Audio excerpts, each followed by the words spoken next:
nuestra hermana nueva, nuestra nueva hermana Charita, versión 2.0, ya, que de alguna manera es lo que provoca lo que es el bautizo. El reconocer frente al resto es un paso grande, una ordenanza que Dios nos deja y genera esto, que esta alegría que ella tiene, este contentamiento que ella tiene, que lo manifiesta, que lo traspasa a cada uno de nosotros. Y cómo no estar feliz también con eso, cómo no sentirnos alegres porque nuestra hermana que ya lleva alrededor de 2 años con nosotros y ya dio este paso de fe, ya llegó en pandemia y está avanzando. Y cómo no estar feliz con eso, cómo no estar feliz porque Dios es bueno. Amén. Y vamos a hablar de un tema que ya lo hablamos, los que estuvimos en Ancud. Así que, pero es un tema que siempre va a ser atingente a nuestras vidas, porque el tema se llama la santidad de Dios. Y ahí Josuecito va a estar tirando una diapositiva.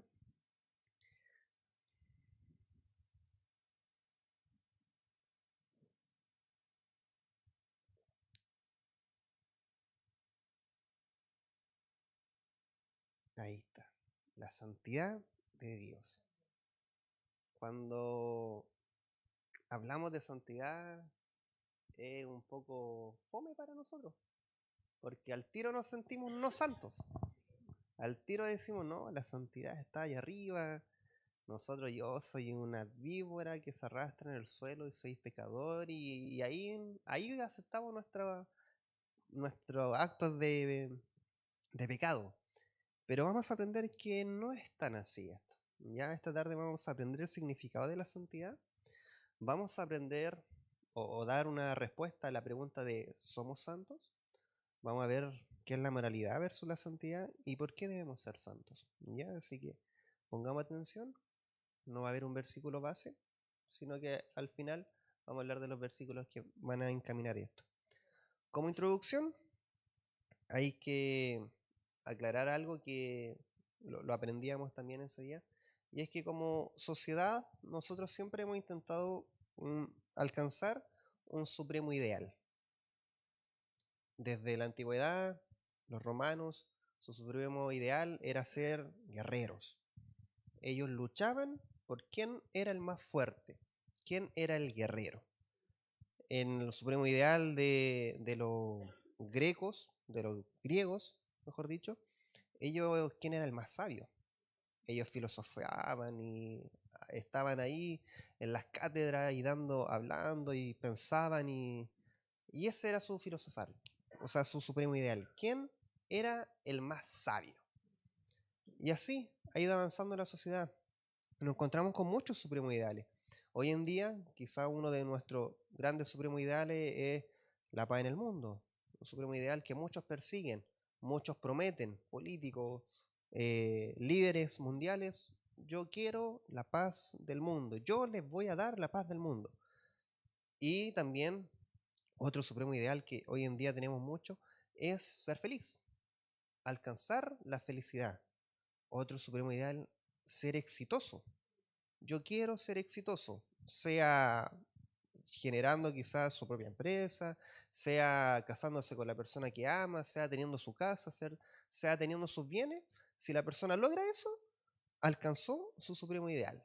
Y ahí queda, es todo vacío. Una vez que tú lo alcanzas, ¿qué pasa? No pasan muchas cosas, no hay un cambio de género.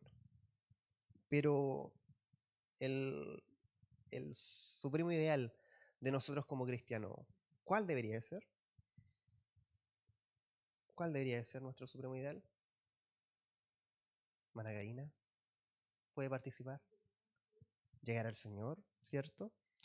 Pero hoy vamos a aprender que nuestro supremo ideal es buscar su santidad, ser santos, estar en constante purificación. Hoy en día, como les comentaba, hablar de santidad, y como dice la diapositiva, es un tanto incómodo, ya que lo atribuimos directamente a un comportamiento políticamente correcto, ¿cierto? Si el hermano que hoy día no vino a la iglesia, ya no es santo, po. Al tiro nosotros, yo vine a la iglesia, tengo algo más, pues tengo una coronita. Pero el que no vino, un pecador, que no vino inmundo, se va al infierno.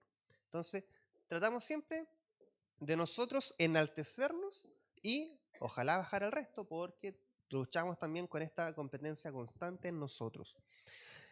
Pero no es así, no es así. Santo, ya, su significado es, que es la otra diapositiva, Josécito. El significado bíblico de santidad proviene de la traducción hebrea de la palabra santo, que significa separado, ¿ya? Es por esto que la santidad se considera una característica de las personas que se mantienen alejadas y separadas de todo aquello que es impuro o impío para el Señor. Así que Dios es considerado como la santidad suprema, pues es perfecto en todo sentido. Santo, separado, ¿ya? Dentro de lo que es la santidad de Dios, también vemos que se separaban artilugios, elementos, ¿ya? Y esto vamos a hacer un recuento hacia el pasado y nos damos cuenta que en el Antiguo Testamento, cuando se habla de lo que es el templo de Dios, está el lugar santo, el lugar santísimo, santísimo, ¿ya? Donde nadie podía llegar ahí, ¿ya? Entonces, ¿por qué? Porque antiguamente, en el Antiguo Testamento, la única manera de llegar a Dios era ser ritualmente puro, ¿ya? ¿Qué quiere decir esto? Que yo tenía que cumplir los mandamientos, ¿ya? Yo tenía que ser una persona que cumplía ciertos estándares para ser santos, los cuales la gente los tenía que ver, los tenían que reconocer, y en eso entra lo que es los levitas, los sacerdotes, donde ellos se le atribuía este poder. Por eso muchas veces nosotros vemos alejado eso, y la palabra santo se la damos nada más que al pastor, a la pastora, a la jefa a los jefes de cuerpo, a la jefa de coro, ¿ya? A ellos le atribuimos, ellos son santos, nosotros no, ¿para qué? Si yo soy un simple hermano que estoy ahí en el audio. Entonces, en la antigüedad eso pasaba, había que seguir un ritual constante de purificación y había que ser ritualmente puro, ¿ya? Y también, si teníamos esto, había gente que era ritualmente impura, ¿ya? ¿Qué vendrían a hacer, por ejemplo, las mujeres cuando les llegaba su periodo, aquellos que tocaban un animal muerto, ya se murió, no sé, mi animal, tuve que ir a sacarlo y ya toqué la muerte, así que estoy impuro. Entonces yo no puedo tener conexión con este Dios, ¿ya? ¿Por qué es importante todo esto? Porque va a haber una conexión. Josecito, pasa nomás a la siguiente imagen. Pasan 600 años, ¿ya? Desde que este ritual se seguía, se mantenía, en el templo había esta purificación constante, donde el sumo sacerdote tenía que entregar una vez al año todo lo que hacía el pueblo para ver si Dios seguía o quería de alguna manera seguir conectado con nosotros. Entonces, el sumo sacerdote iba a ofrecer la ofrenda era aceptada y podíamos tener esta conexión con Dios. Pasan 600 años y vemos las visiones de los profetas. ¿Ya? ¿Qué pasa aquí? ¿Qué es lo que cambia aquí?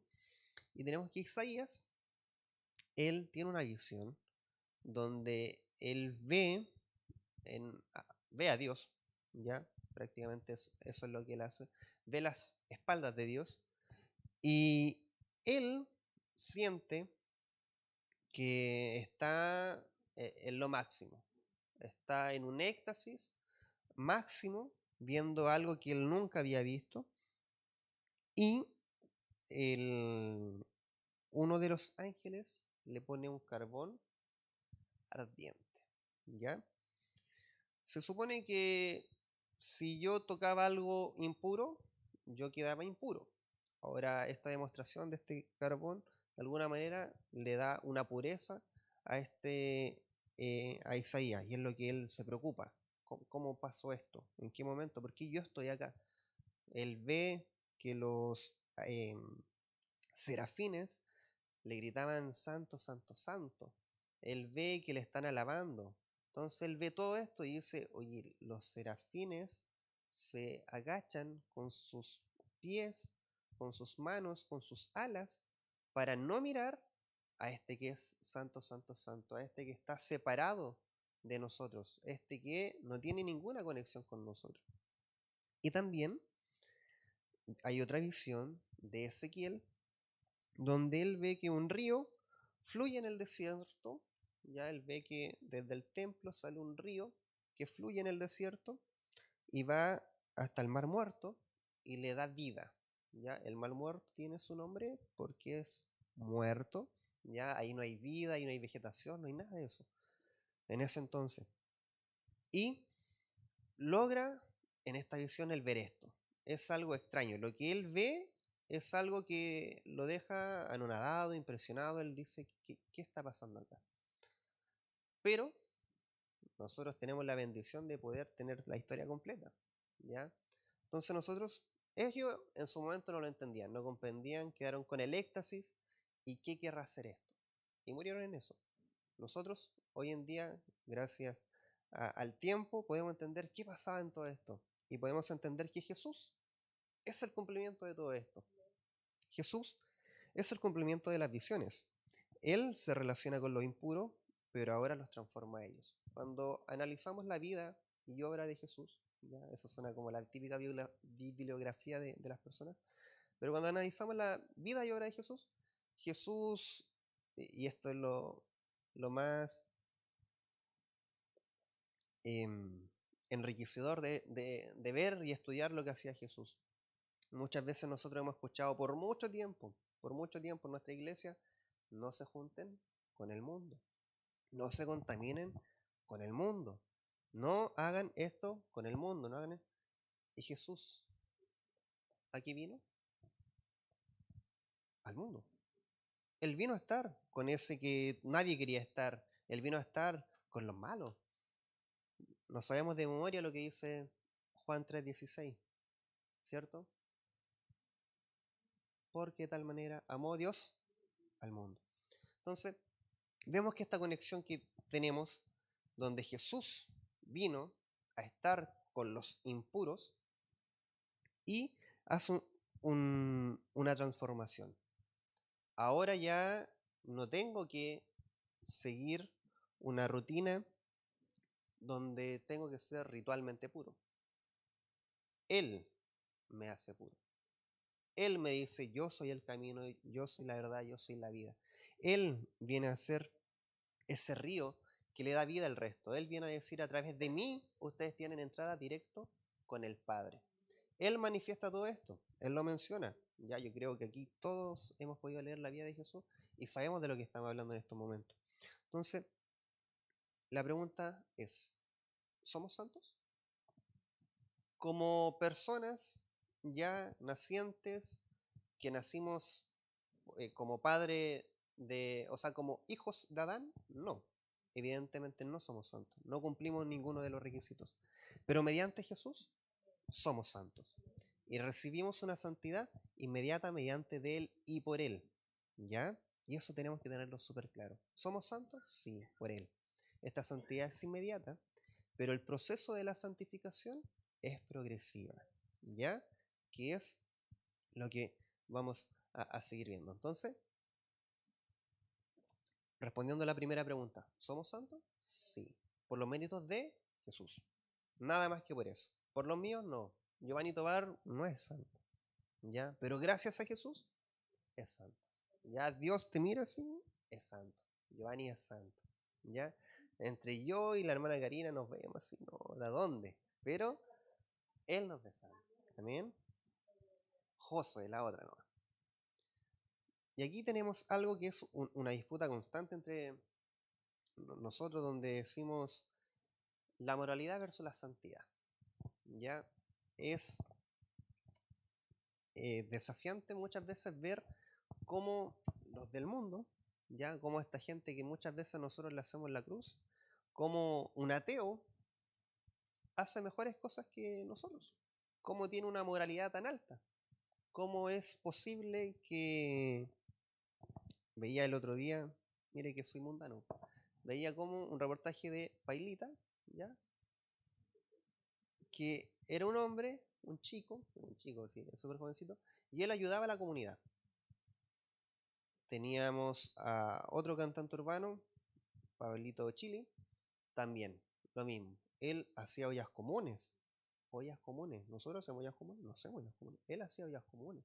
A lo mejor, obviamente el poder adquisitivo de él es mucho mayor, pero hacía todo esto. Ollas comunes, le regalaba ropa a la gente de Puente Alto, le hacía conciertos a ellos, lo ayudaba. Y eso moralmente nosotros decimos, wow, está súper bien, po. Está bien, tiene el cielo ganado. La gente que entrevistaba, no, ¿qué opinas de esta persona? No, súper bien, lo amo, ayuda a la gente, él es muy bueno. Y tenían una muy buena percepción de él. Si le preguntamos al vecino que vive al lado de nosotros, ¿qué percepción tendrá de nosotros?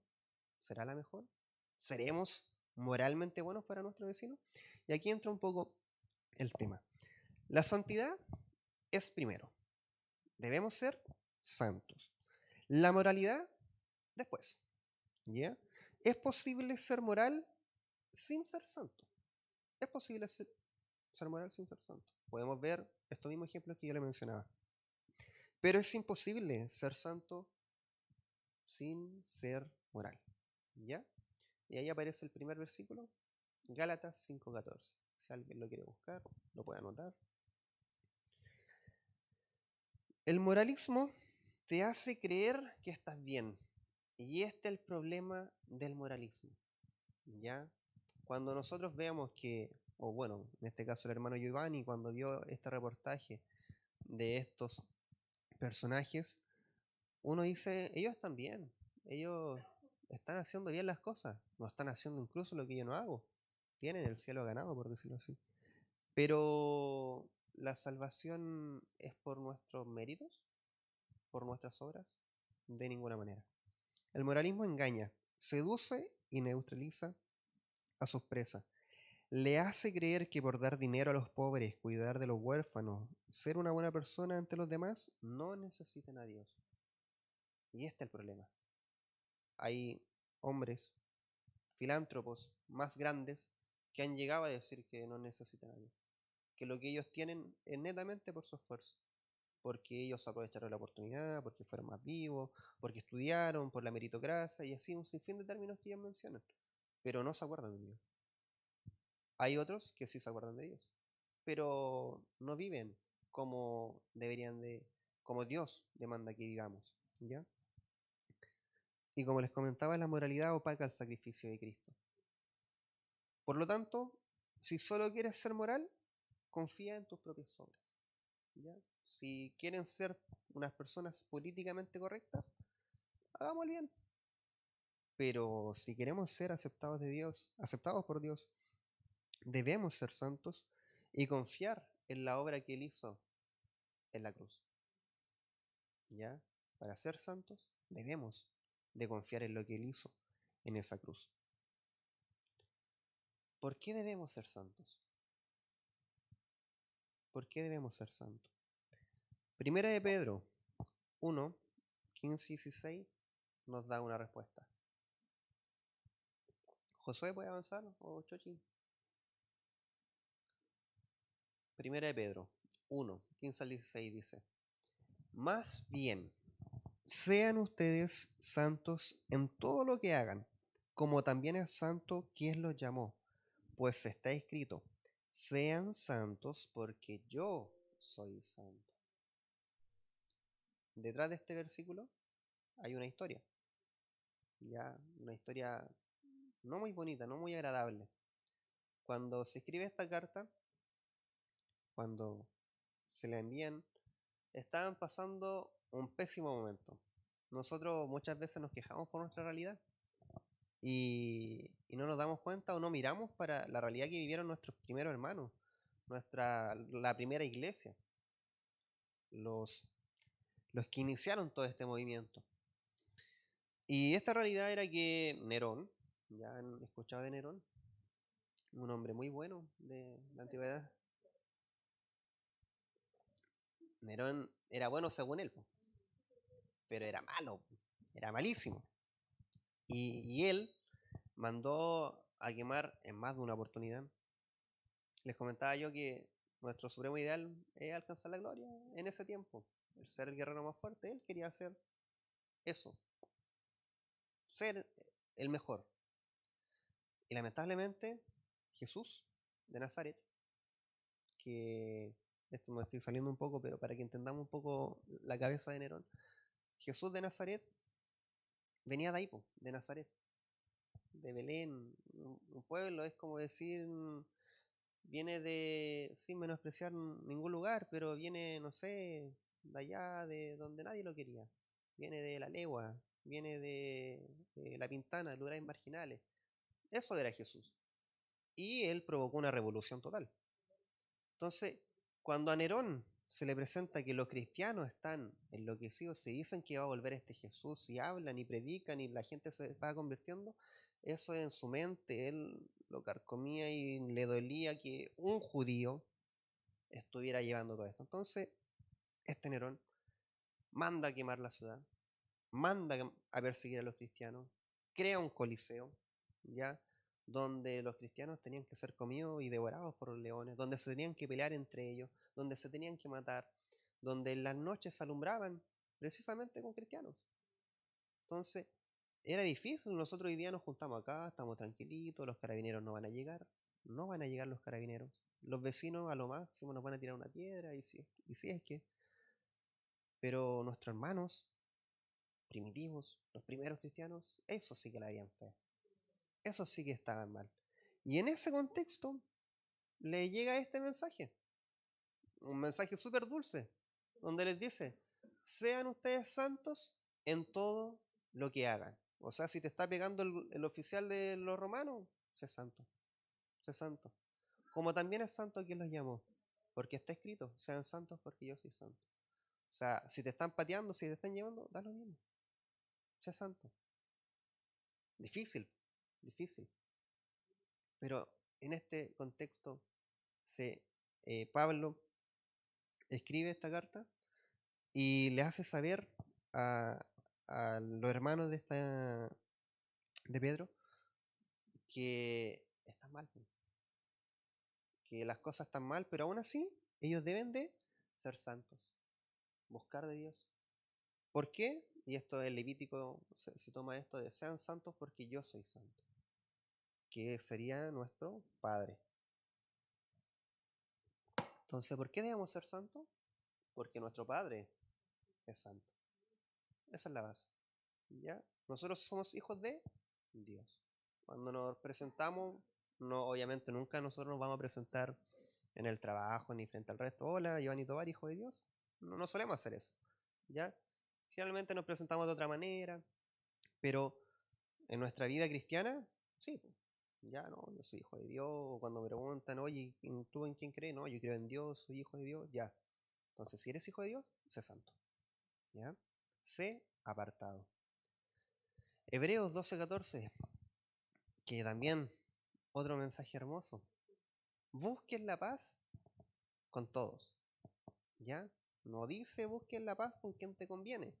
No dice busquen la paz con quien te lleven bien. No dice busquen la paz con aquellos que te hacen el bien. Al contrario, busquen la paz con todos. Y la santidad. O sea, busquemos apartarnos para Él. Sin la cual nadie verá al Señor, ¿ya? Y por último, pues Dios nos salvó, ¿ya? Dios nos salvó y nos llamó a una vida santa, no por nuestras propias obras, sino por su propia determinación y gracia. Nos concedió este favor en Cristo Jesús antes del comienzo del tiempo. ¿Ya? El hecho que, y siempre hablamos de esto, el hecho de que tú y yo estemos acá no es una simple casualidad. ¿Ya? Dios lo tenía preparado, Él ya lo vio, Él es un Dios omnipresente, omnisciente, todopoderoso, Él sabe lo que va a pasar mañana, lo que pasa en 5 años más y lo que pasa en 20 años más, Él tiene todo claro. Y aún así, Él tuvo misericordia para que nosotros entendiéramos esto que hoy en día estamos entendiendo, que somos santos y debemos de ser santos por Él y para Él. Él nos salvó y nos llamó a una vida santa, ¿ya? Y esto es el tema aquí, las palabras son vitales. Nos llamó a una vida santa. No nos llamó a tener 10 años de santidad y después olvídate de mí. nos llamó a vive tu juventud y después no. Cuando te casas, sé santo, no. Nos llamó a una vida santa. Y una vida es todo lo que nos queda de aquí hasta que nos muramos. Entonces, ¿por qué debemos ser santos? Creo que está respondida la pregunta, ¿no?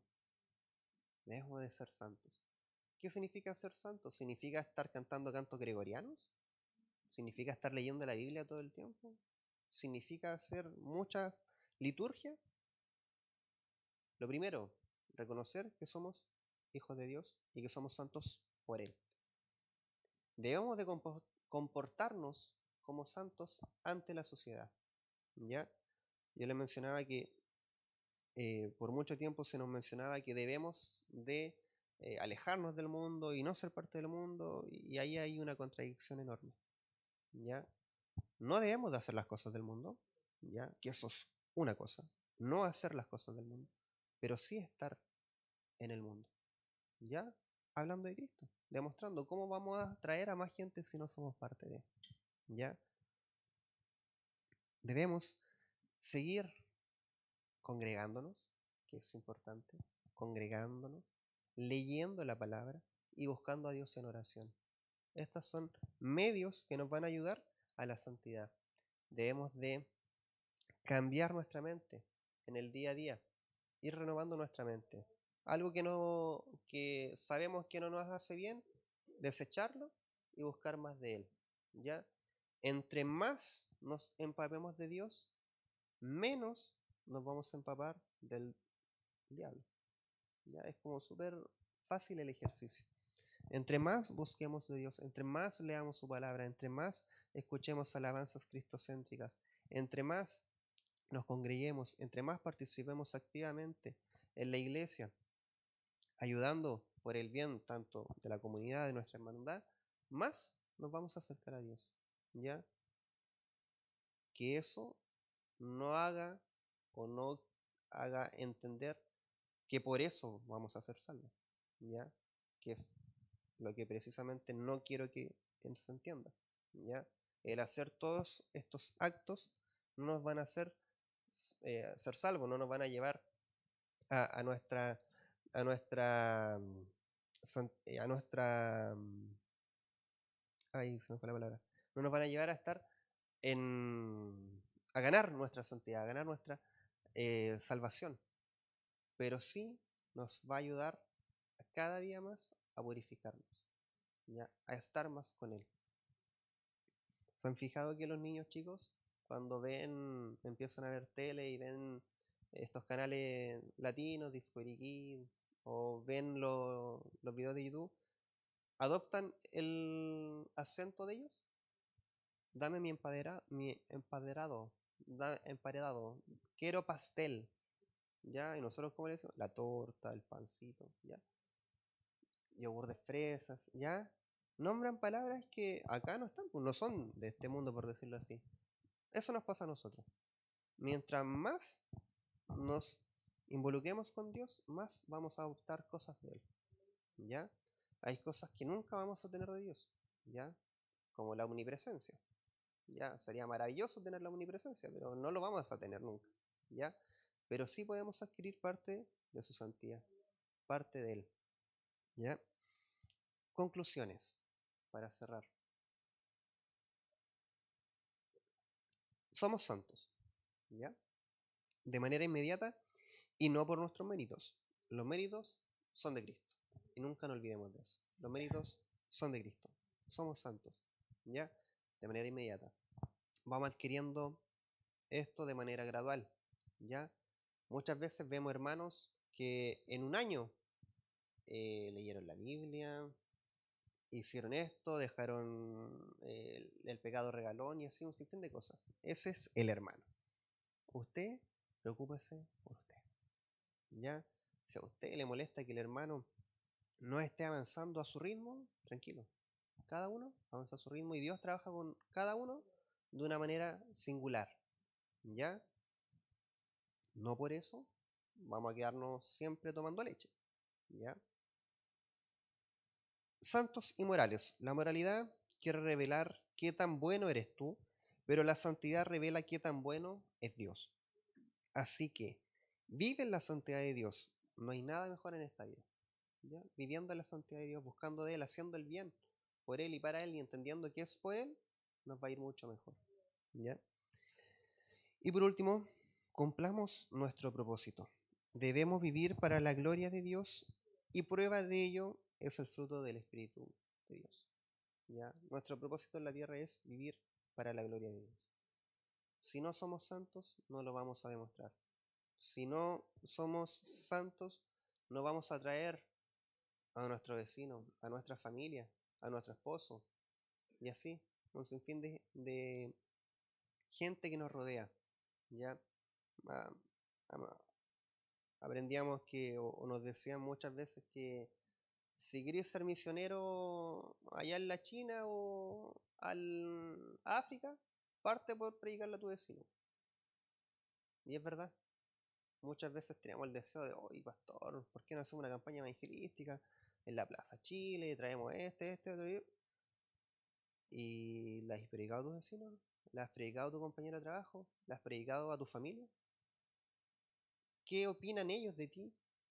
¿Por qué no pasa esa conexión? Entonces, importante, cumplamos nuestro propósito, que es vivir para la gloria de Dios. Y eso es vivir en santidad. Amén, mi hermano. ¿Nos ponemos en pie?